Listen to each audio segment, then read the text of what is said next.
Good evening. Good evening. What is up with you all on this Good Friday?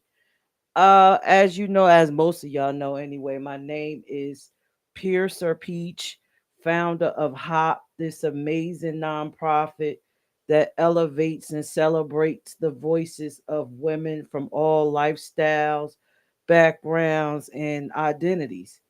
So tonight, and only possibly this Friday, I will recap the show called Breaking Gender Norms to Be Me.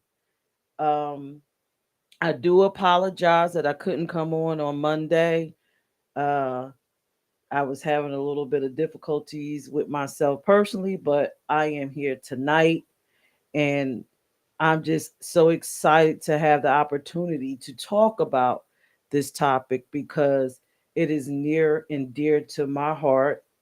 As you know, I am a part of the LGBTQIA plus community, and within that community, we break tons of gender norms to present as ourselves, to live authentically, and just to survive, depending upon the letter, especially if you are the T. But it was wonderful having this discussion with the panel. I was on the panel, and to have a voice such as Kanisha, who is a part of the heterosexual community, that saw herself in some, if not all, of the questions. So, the host and the creator of the topic was Tamia Michaels. I know you see her beautifulness behind me. She was supposed to join me tonight, but she's possibly off jet set in the world, entertaining. You know, Tamia is just so fabulous. She does so many wonderful things out here in the community. So, but I will hold it down for the both of us. So, let me get started. The topic I will be recapping once again is Breaking Gender Norms to Be Me. The host of last Monday's topic was Tamia Michaels. She asked some questions in which, you know what, let me see if I could pull them up so you can get an idea. She asked about gender roles. She touched on how your identity conflicts with other parts of your multiple hats that you wear. You know, it's intersectional: race, religion, class, sexuality. She talked about how do you resist gender norms, how do you disrupt it, how do you maintain the balance. So, what I'm going to do is play a couple clips and I pull for some of the questions that I thought that you would find interesting because I definitely did. And I hope that you gain some knowledge, wisdom, and take some notes and you learn something from tonight's episode. So, one of the questions that Tamia asked the panel was, have you ever had a moment where you witnessed admiration turn into a fetishized attention? Hmm, that's a mouthful. Um, just to answer it myself, in which I did on the panel, and then I'll play Lee's clip. I feel like sometimes when you're within the community, you are fetishized by friends. You have these friendships with people, or not even friends, associates that hang with you. And it's always in the little statements and the little moments. And I'm not sure if they realize that they do it. If I was gay, I would pick you. Or if I wanted to have a moment, I would love to have it with you. Or I think you would make a great sex partner. That is a form of fetishizing a person. And sometimes we don't say something, sometimes we put you on blast for it, but it can get a little bit uncomfortable.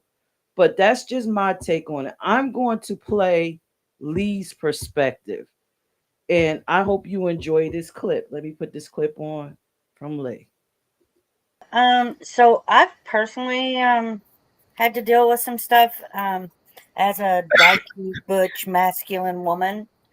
Um, I think that I'm from the South originally, and like, I think that the worst thing that's ever happened to me is like you find men that are attracted to masculinity Hmm. and they seek women like me out to bully and you know test and see how far they can push before it's inappropriate or a little too much. So it was very hard for me to have like I have I have more male friends than I have female friends. I identify more to the masculine side, but when you are hanging out with guys and then they hang out with guys, having those guys that are attracted to that masculinity and their confusion, they put a lot of that on me and make it my fault that they think this way. I always felt bad for women who couldn't wear short shorts or have a crop top on because men were like always chasing them or always being inappropriate. But then there are those guys that are in the closet about who they really are or who they should be, and they then fetishize and put their fetish on me that they can make me more feminine or that I will take the masculine role with them in the bedroom, not understanding that I'm a lesbian and I don't want men, but still trying to put their shame and their burden on me and making it my fault that they feel this way. And but I mean, I'm comfortable with who I am, so it doesn't like it. When I was younger, it bothered me that maybe I was causing problems with people, but now I'm just like, no, that's their reality, not my identity. So Wow, that was a clip from Lee and her take on being fetishized by heterosexual men. I love that Tamia brought up this question. I didn't have time to upload all the videos, but I can give you a recap on some of the perspectives. I love Lee's perspective, which is one version of it. I'm not a masculine centered woman, but just by hearing it and putting myself in her shoes, I don't think I would be able to handle that with tact. I also think how she said she had friendships with males. I don't think I would um, pursue those type of relationships. I think I would probably kind of navigate away from it just to avoid being in that situation. But kudos to Lee, and I'm glad that she brought light to the situations, and it kind of gives you perspective on what happens when those type of relationships can go wrong between a masculine centered lesbian and a male. Now, Kanisha had a different perspective. Hers was with a guy that she was working with, and just her being kind to him, he took it to a whole nother level and started to stalk Kanisha, even to the point I believe she said he tried to move close to where she was residing. So being fetishized could take on a lot of different meanings. It can happen a lot of different ways. And I wish Tamia was here tonight because she could even further explain it from the trans perspective. And for those of you who are uninformed, a lot of times when you see those murders of trans women, it's because those male have fetishized them to the point they're obsessed, and sometimes they can't deal with it, so they harm the trans women or harm the trans male. So that is, just to give you an idea what being fetishized is. So I hope that you will actually watch the broadcast. I'm explaining it just a small piece of it, but I think you would gain more information and insight if you watch the actual episode. You can watch it on YouTube on at Hop Entertaining Women. Is it Entertaining Women? Oh, I'm sorry, Hop Empowering Women. I'm sorry because I have so many platforms of my own that I, kind of mix them all up together. Or you could go on Facebook and look up House of Peach. But very, very great question. Thank you to Mia. So the next question that I took from the broadcast is, what are some unspoken gender roles you learned growing up, and how have you unlearned or challenged them? Now, just to answer this question, again, I was on the panel if you watched the show. I personally wasn't raised with gender roles like that. My grandparents were pretty open. I had female and male clothing.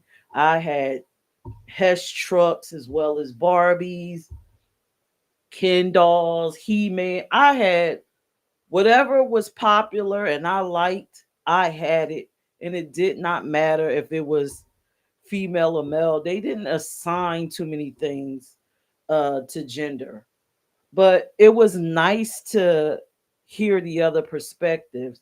And Michelle, actually, she's from a different generation than I am, but probably raised by the same people within the same generation, if that makes sense.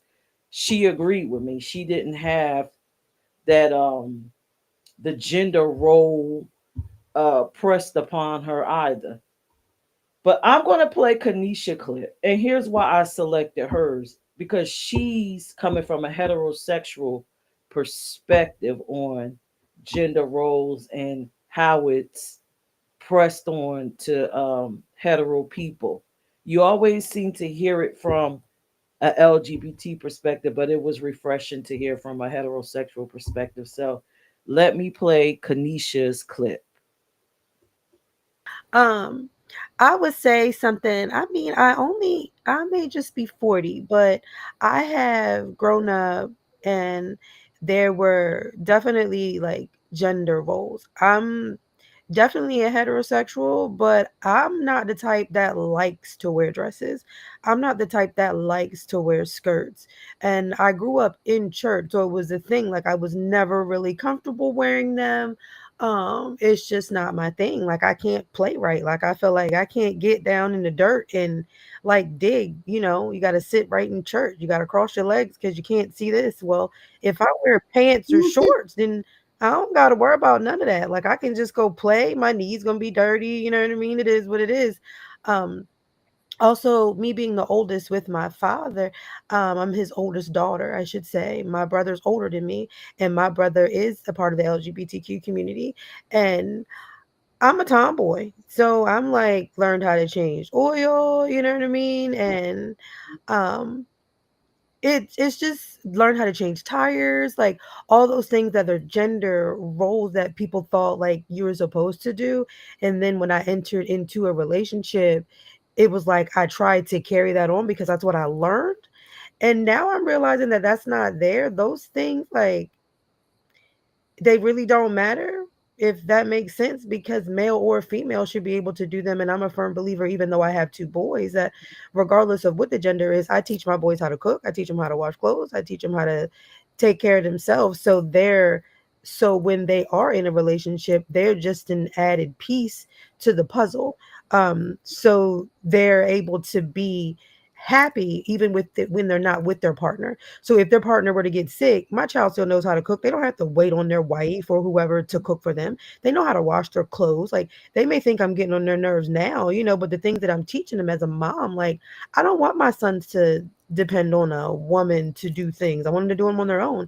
And the same for me, because my father did the same for me. So changing oil and, changing tires and learning how to just do different things, like just digging in dirt and learning how to, it's okay to get dirty. Like I'm a firm believer that it's okay to get dirty. I'm not your typical heterosexual female. I love like I'm a tomboy. Like I love doing tomboyish things. Like it's fun to ride motorcycles and dig in the dirt and watch cars race and listen to cars rev up and do car shows and things of that nature. I like boxing and sports and different things. But the gender roles that I've received, especially being perceived like, oh well, you look they think I'm bougie. I have no clue why people think I'm bougie, but I'm like, nah, don't do that. Like, no, like I probably know more than you do. Don't do that. Yeah, those male and female gender roles, I'm just glad and grateful that I was able to break them on my own.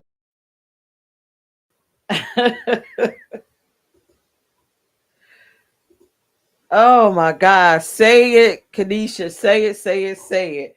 And I'm laughing because when Kanisha was going through it, and again, she's a heterosexual woman, I think about my friends, myself, every woman that's been married or in a lengthy relationship with a male, I know you had to hit some type of gender role conflict with a male expected you to be something that you weren't, and you you probably expected him to be something that he necessarily wasn't or trained to be. Can you imagine? I just wonder what is the. I wish I would have looked it up before I came on here. I wonder what the divorce rate is. Um, how many people got a divorce based on they felt their partner didn't meet their expectations based off of something as shallow as gender roles, right? Because it is really shallow to expect a woman because you have breasts, you should be cooking. You should be taking care of the kids. You should be at home barefoot pregnant. You shouldn't be pursuing a career. You shouldn't be doing all these things or the expectations of a man. I'm a woman. I should be able to spend and do whatever I want, and you should be able to financially provide.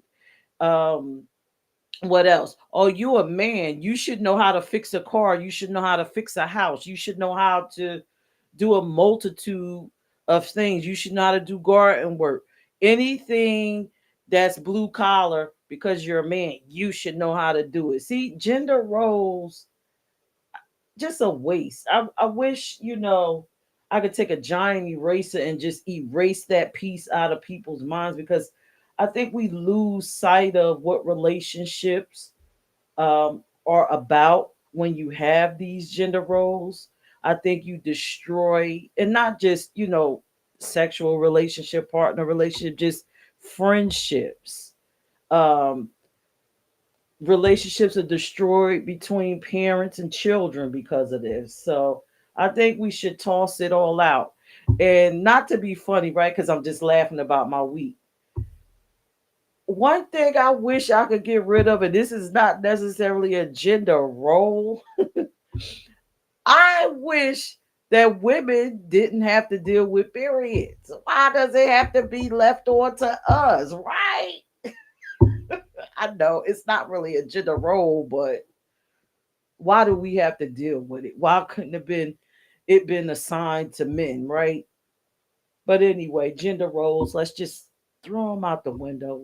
We're just destroying up everything. I think everybody, basically, my opinion, should be able to do it all. We should all be able to take care of ourselves, whatever that is. And it shouldn't be, judged based off of who you are, what you was born with, what's between your legs. Um, it's just a whole waste. So thank you, Kanisha, for giving me your perspective. I love everything she said. But in the Donald Trump world, she would probably be considered as a lesbian, even though she's not, right? Because she can do all a multitude of things and she enjoyed boxing. I wonder how the world really feels about Clarissa Shields, right? But anyway, I'm rambling. Let's go on to the next question that I love from the list of questions that Tamia presented to the panel. Here's the next one. How do you balance the need to survive in a system that enforces gender norms with the desire to disrupt it. And uh-oh, hey, hey, how you doing? King is in the building. All right. So I love what Michelle stated. I love, in a nutshell, what she said is you got to find the balance. You have to be authentically you, represent yourself, correct people, and you also have to be safe. That is one hell of a balance. And I'm just summing it up. I'm going to play Michelle's clip because she says it a lot more eloquently than I do. Here is Michelle. I think that I don't lead with hi, I'm Michelle, I'm gay. And when I want to be in safe spaces where I don't hide from it. I look for signals. Like if I go on a business's website and I see that people are using their pronouns, okay, I feel like it's a safer space. I believe that you should call people out when they're wrong, but I also try to call people in when it can help us take that next step up. You have to be just if you live authentically, you're going to be a little disruptive because somebody isn't going to be comfortable with you being the real you. So you be disruptive, you be safe. And when I know I'm in a place where it's possible that something might jump off, because I do a lot of things in public. And I know I went someplace once where it had been like the last place where they had had the Klan in Michigan. And I told him, I said, I have to be out of here before dark, and I want to see what's going on. So I don't, but I knew it was important for me to show up and say what I needed to say. But I was aware of where I was, aware of what could happen, and got my butt home before it was dark.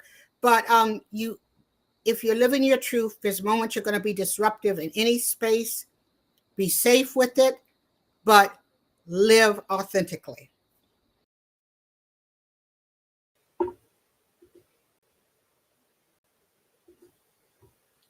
I love it. You said it, Michelle. Michelle said everything that came across my mind when I heard the question.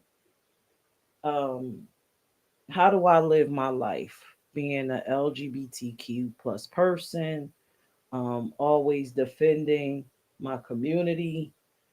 Like Michelle said, I basically assess the environment, and you could, what I'm about to say is also in our ally toolkit. If you download our mobile app, which is imecorp.org, which is, House of Peach, we're doing this together, the Queen's episodes. But either way, I always go into a space and I assess my environment. I make sure that it's a safe space for me to open up. If it's not, then I do not. Before I open my mouth to try to educate somebody about anything, I make sure it's a safe space. I even make sure if it's going to be valid or valued by the person. So, and if it's not, I don't waste my time. But the key thing is just to assess where you are, who you are with, and make sure it's a safe space before you actually try to correct. Always take care of yourself. Always make sure no harm comes to you, because especially in this world, anything could pop off at any given moment. But I love, love, love how Michelle answered that question. But wow, the panel wasn't actually long. Only three of the panelists were on, and I jumped in. So this will not be a long recap. But while I got you here, I am excited to tell you, right? The House of Peach mobile app, after months of me fighting with Apple, is finally here. You see the QR code that's in front of me? Please take the time to scan the QR code and download the mobile app. You're probably wondering what's in it. It's a wealth of information for women. We have women history, women's history timeline filled with fun facts, videos for you to learn and see how far we've come, for you to get a general idea of where we are going. We also have, let me, you know what? Let me pull up what's in this mobile app because it's just so much. We have the episodes of the Boss Ladies Lounge in there, Baked and Balanced is in there. We have the She's Understood episodes. We have all the Queens episodes with all the recaps in there. We also have a wonderful section that I love because I'm a wig weave wearer. Inside the app, we have something called Rock Your Crown. Can you see it? You can barely see it. There you go. Rock Your Crown. And basically, it talks about the history of hair. It tells you why it matters. It shows you the fight that we went through as Afro Latinas, Afro Americans, Black, any colored person that struggled with hair. We also have, if you need inspiration, all of the interviews of the wonderful women that have appeared on the House of Peach. All you have to do is download the app and get inspired. You looking for any ideas, business ideas, say, go onto the mobile app. You may want to be an entrepreneur and you probably have no idea where to start, what you want to do. All you know is that, you know what, I just got to become this entrepreneur. Go on the mobile app. We have how to videos. If you want to learn how to open up a mobile bar, maybe you might want to become a consultant. Um, it's so much information in there. How to start a small business. All that information is here, and we're always uploading and adding information daily. What else is in here? We have articles. Um, we have the Roe fell abortion laws by state for you to monitor and keep up with it. We have so many things, everything that matters to us. And FYI, for your information, please, if you don't see something that you feel should be in this app, please email me at pierce@houseofpeach.org. Um, if you want to connect and link up, or you have an idea, if you would like to write a blog, if you want to create a show, if you like to become a part of the panel, anything involving House of Peach, hit me up, Pierce, Peirrce at houseofpeach.org. And let's talk. This is the nonprofit for women. And if you are a trans woman watching, you are welcome. You are loved here. This is a space for you. HOP is for women of all backgrounds, all races, everything. You're welcome here at HOP. But I have to go. It is Friday. I didn't want to keep you long. I don't know what your plans are. I don't even know what my plans are for tonight. But I hope you enjoyed this recap. Join us Monday at 8 p.m. Our host for the night, well, for that night, will be Kanisha Lacole. And we all love Kanisha. And you know, she come with that fire, that holistic fire. So we don't know what we might be talking about on Monday, but I know it's going to be good. Join us. Tell your friends about HOP. Share this live. And y'all have a fabulous, fabulous Friday and weekend. See you Monday at 8 p.m. Good night.